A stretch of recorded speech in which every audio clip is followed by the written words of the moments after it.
उफ! सारे पैसे खर्च हो गए इस महीने। अभी भी 10 दिन बाकी हैं। अब घर का खर्चा कैसे चलेगा? 10 दिन में कैसे घर का खर्च निकालूंगी? कैसे होगा ये पूरा मैनेज?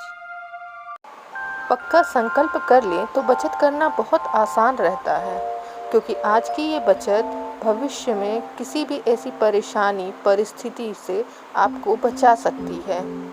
बचत करने से साहस बना रहता है, तो इसीलिए बचत ज़रूर करें।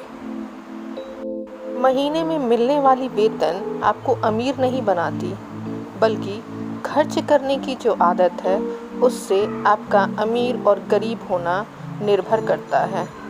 तो ध्यान रखें और बचत करें।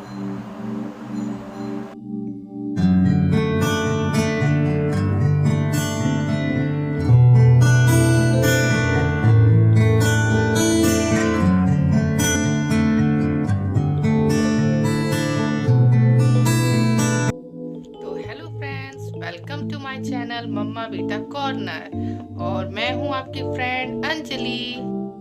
तो फ्रेंड्स, आप सबके सामने भी ये समस्या आती है ना कि यार पूरा महीना निकलने में अभी 10 दिन बाकी है, सैलरी खत्म हो चुकी है, अब आगे के 10 दिन कैसे बीतेंगे?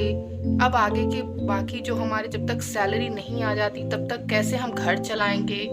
ये बहुत बड़ी प्रॉब्लम आ जाती है हम हाउसवाइफ हो या वर्क वुमन हो, कोई भी हो, एक अच्छी गृहिणी के लिए ये प्रॉब्लम आ जाती है अगर वो सही से घर को मैनेज ना करे तो। एक अच्छी हाउसवाइफ अगर है या एक अच्छी गृहिणी कहा जाए तो उसे कहते हैं जो घर का सारा खर्चा करते हुए, अच्छे से घर को संभालते हुए एक अच्छी सेविंग कर ले, उसे एक अच्छी गृहिणी कहा जाता है और वो एक अच्छी मैनेजर भी हो जाती है घर की। तो एक अच्छी हाउस मैनेजर जो होती है वो घर में आए गए गेस्ट, फेस्टिवल हो, ओकेजन हो, कोई पार्टी शार्टी कर लिया हो, कुछ भी हो, एनी सेलिब्रेशन कुछ भी हो सकता है, तो वो सबको हैंडल करते हुए भी वो कुछ सेविंग कर लेती है, अपने महीने को अच्छी तरीके से चला लेती है। उसके बाद भी वो छोटी सी सेविंग करते करते एक अच्छे सेविंग पर पहुंच जाती है। और आपको पता है कि सेविंग्स होना कितना ज़रूरी है। सेविंग्स रहेंगी तो कभी भी आपको किसी चीज़ के लिए किसी के आगे हाथ नहीं फैलाना पड़ेगा, किसी से आपको पैसे के लिए उधारी नहीं लेनी पड़ेगी, क्योंकि आपके पास एक अच्छी खासी सेविंग्स रहेंगी। यदि परिवार में इनकम के सोर्स अगर ज़्यादा होते हैं तो दिक्कत कम आती है, लेकिन यही अगर इनकम का सोर्स सिंगल सोर्स हो जाए, एक ही कोई व्यक्ति कमाए अगर परिवार का, तो ये चुनौती भरा कार्य हो जाता है कि पूरे महीने को उसी इनकम पर चलाना और घर के सारी ज़रूरतों को पूरा करते हुए एक अच्छी सेविंग को करना एक बहुत ही बड़ा चुनौतीपूर्ण कार्य हो जाता है। फिर आपको घर चलाने के लिए अतिरिक्त योजना और बजट बनानी पड़ेगी, जिससे कि आपका घर अच्छे से चल सके। तो आइए लेडीज, हम भी कुछ ऐसे ही टिप्स के बारे में जानते हैं जिससे कि हम घर में छोटी छोटी बचत कर सके और अपना योगदान दे सके घर को आर्थिक रूप से मजबूत करने में। हम लेडीज की आदत होती है, हमारे पास कोई चीज होती भी है तो भी हम दूसरी चीज फिर से खरीदने के लिए तैयार हो जाते हैं, क्योंकि हमारे शौक थोड़े ज्यादा होते हैं और बाकी चीजों को भी पूरा करने के लिए हम थोड़ा सा एक्स्ट्रा खर्चे कर लेते हैं कभी कभी। लेकिन यही हमारी सबसे बड़ी कमजोरी और यही हमारी सबसे बड़ी ताकत बन सकती है। तो पहला टिप ये है कि हम फालतू चीजों को खरीदने में पैसे लगा रहे हैं उसे कम कर दें। ज़रूरत के ही सामान को खरीदें, जो ज़रूरी है, जिसके बगैर घर नहीं चल सकता, हमारा खुद का काम नहीं हो सकता, वो चीज़ें खरीदें। एक के बदले 2, 3, 4 उसकी कलेक्शंस करना, और वो भी सिंगल इनकम पे, तो शायद ये आपके इनकम की जो बजट है उसको बिगाड़ सकता है। इसलिए कोशिश करिए कि जो फालतू के खर्च हैं, जिसका हमारा कोई यूज़ नहीं है, उसको कम कर दें। इलेक्ट्रिसिटी बिल बचाइए।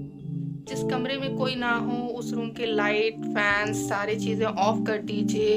गीज़र वगैरह है या जो भी चीज़ें आपके घर में इलेक्ट्रिसिटी से चलती हैं, तो विदाउट यूज़ कहीं भी किसी चीज़ को ऑन मत कीजिए। इस तरह से आप इलेक्ट्रिसिटी बिल को भी कम कर सकती हैं और आपके कुछ खर्चे कम हो जाएंगे।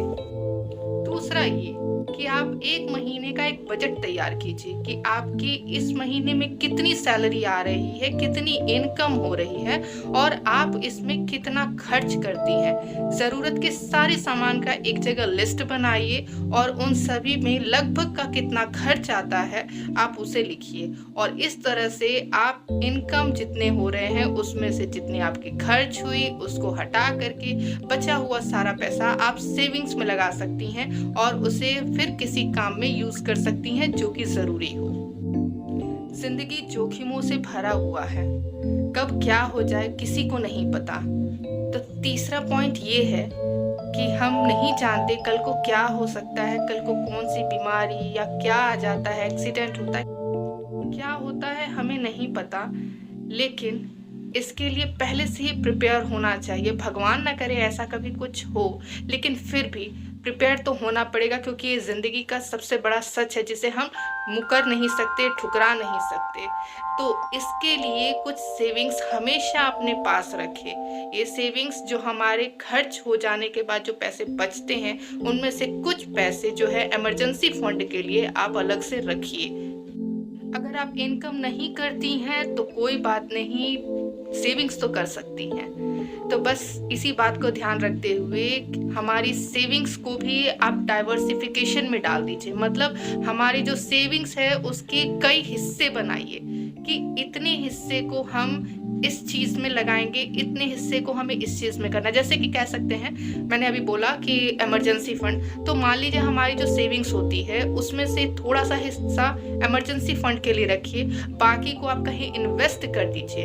अगर आपको इन्वेस्टमेंट नहीं आता है, नहीं समझ में आता है तो भी कोई दिक्कत वाली बात नहीं है। नॉर्मली इतना सा समझ जाइए कि कोई भी एक अच्छी कंपनी जो बहुत ही अच्छी है, जिसका लेवल बहुत अच्छा है, जो रेप्यूटेड कंपनी है, आप उसमें इन्वेस्ट कर सकती हैं। वो इन्वेस्टमेंट आपको फ्यूचर में काम आएगी, चाहे आपके बच्चे की स्टडीज हो, बच्ची की शादी हो या कोई भी ऐसा मैटर हो, उसमें आपको वो काम आएंगी। आपको कल को हम सभी बूढ़े हो जाएंगे, हम सभी अपने उम्र के एक ऐसे पड़ाव पर पहुंच जाएंगे जहां पर हमें किसी न किसी का सहारा चाहिए। तो वो सहारा हमारे बच्चे बनते हैं या नहीं बनते हैं इसको तो हम कुछ नहीं कह सकते, लेकिन अपना सहारा हम खुद बने ये तो हम कर सकते हैं। तो हमें अपने पैसे को एक ऐसी जगह भी लगाना है जो हमारा सहारा बने। तो हमारा 5वां टिप ये है कि आप अपनी सेविंग्स को पेंशन स्कीम में लगाइए। वृद्धा पेंशन योजना है और भी बहुत सारी ऐसी पेंशन स्कीम है, तो आप उसमें अपने पैसे को लगा सकती हैं जिससे कि आपका बुढ़ापा अच्छे से बीते, अच्छे से कटे। आजकल तो जनरेशन ऐसा है, कहते हैं हम दो हमारे दो। तो ये जो लाइन है ये वर्किंग वुमेन भी मानती हैं, इस चीज़ को एक्सेप्ट करती हैं और शायद अब हर नॉर्मल घरों में तो ये चलता है कि हम दो हमारे दो वाले सिस्टम। क्योंकि अगर आप सिंगल इनकम कर रही हैं तो शायद 2 बच्चों को उस इनकम पे पालना थोड़ा सा मुश्किल होता है, लेकिन फिर भी हो जाता है।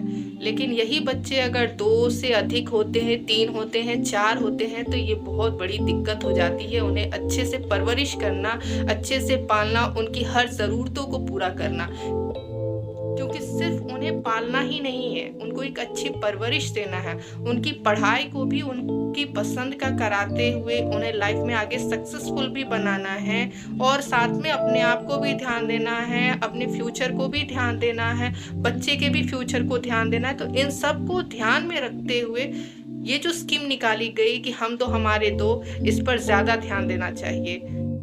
तो हमारा 6वां स्टेप ये रहेगा कि परिवार नियोजन का जो नारा है उसे पूरा किया जाए और उसे जितना हो सके उतना हर किसी को सजेस्ट किया जाए, क्योंकि ये बहुत ज़रूरी है। एक तो ऐसी हमारे इंडिया की जनसंख्या बहुत बढ़ रही है तो वो भी कंट्रोल होगा और खुद की जो खर्च है उस पे भी कंट्रोल होगा और जो बच्चा है उसकी ज़रूरतें भी पूरी होंगी, इसका भी ध्यान रहेगा। क्योंकि बच्चे को सिर्फ जन्म देना हमारा काम नहीं है, उसे अच्छे से पालना, उसे अच्छी परवरिश देना, उसे अच्छे मुकाम तक पहुंचाने की कोशिश करना, ये सभी हमारे काम है और इन सभी को हमें उतनी ही इनकम में, उतनी ही सैलरी में पूरा करना है। तो इस चीज़ को हमें ध्यान रखना चाहिए। आपने देखा होगा गाँव में अगर जाते हैं आप तो वहाँ एक कपल के 4, 5, 6 बच्चे बहुत, और उनकी परवरिश कुछ नहीं हो रही है, वो बस पल रहे हैं। तो ऐसा नहीं होना चाहिए। हमारे 1 बच्चे हों, 2 बच्चे हों, चाहे जैसे भी आप रखें, पर उनकी परवरिश में कोई कमी नहीं आनी चाहिए, उनकी ज़रूरतों में कोई कमी नहीं आनी चाहिए। इन सभी चीज़ों पर ध्यान देना चाहिए। तो बचत एक आदत है जिसे समय के साथ विकसित करना चाहिए, और समय के साथ जब हम इसे विकसित करेंगे, बढ़ाएंगे, तो हम एक अच्छी लाइफ को जी सकते हैं। सिर्फ हम ही नहीं, हमारे बच्चे भी इस चीज़ को सीखेंगे और वो भी अपने लाइफ में इसे आगे करने की कोशिश करेंगे, क्योंकि हम जो करेंगे वही हमारे बच्चे करते हैं। तो इस चीज़ का ध्यान रखिए और कुछ चीज़ें अपनी लाइफ में लाइए जिससे कि आपके बच्चे भी उस चीज़ों को सीखे, समझे और आगे करे, और सेविंग्स इसी तरह से अच्छी बनती रहेगी आपकी। तो जितनी लेडीज़ मेरी इस वीडियो को देखी हैं पूरे लास्ट तक, उनके लिए एक एक्टिविटी है कि वो आज ही जाएं और एक गुल्लक, अच्छी सी गुल्लक लेकर के आएं और उसे अपने घर में रखें, और उसको साल भर तक उसमें जो भी आपके पास छोटे मोटे चिल्लर पैसे हैं, छोटे मोटे पैसे जो भी बच रहे हैं सामान खरीदने के बाद, आप उसमें डाल दें। और ठीक साल भर होने के बाद आप उस गुल्लक को फोड़ करके देखें और उसमें देखिए आपने पूरे साल भर में वो छोटी छोटी सेविंग करके कितने पैसे कब बचा लिए। तो इस चीज़ को ज़रूर करें। जब आप उस गुल्लक को फोड़ेंगी और आप उसमें अपने पैसे देखेंगी, तो शायद आपके चेहरे पे जो स्माइल होगी ना, वो आपको बहुत खुशी देगी, अंदर तक मन में शांति देगी। आपको बहुत अच्छा लगेगा कि आपने जो है पूरे साल भर में अगर कुछ नहीं कमाया, कोई इनकम नहीं की, पर फिर भी आपने कुछ पैसे खुद से बचा लिए, और ये खुशी आपको बहुत बहुत अच्छी लगेगी। तो तैयार हो जाइए लेडीज़, आप सभी एक गुल्लक लाने के लिए, और ऐसे ही करिए, अपनी सेविंग्स को बनाइए, अपने परिवार को अच्छे से चलाइए, जिससे कि आपको फ्यूचर में किसी चीज़ की कोई दिक्कत, कोई परेशानी ना हो। और अगर आपको हमारा ये वीडियो पसंद आए तो इसे प्लीज़ लाइक, शेयर और सब्सक्राइब ज़रूर करिएगा। और अगर सपोर्ट नहीं करते हैं तो कोई बात नहीं, मेरी इस वीडियो को देख करके अगर आपने अपनी लाइफ भी अच्छे से जी ली, अपनी लाइफ में भी एक अच्छी सेविंग कर ली, तो समझिए मुझे आपका सपोर्ट ऐसे ही मिल गया, बिना मेरे चैनल को सब्सक्राइब किए, बिना मेरे चैनल के वीडियो को शेयर किए या लाइक किए। इसलिए आप आराम से बस इन बातों का ध्यान रखिए और अच्छे से जिए।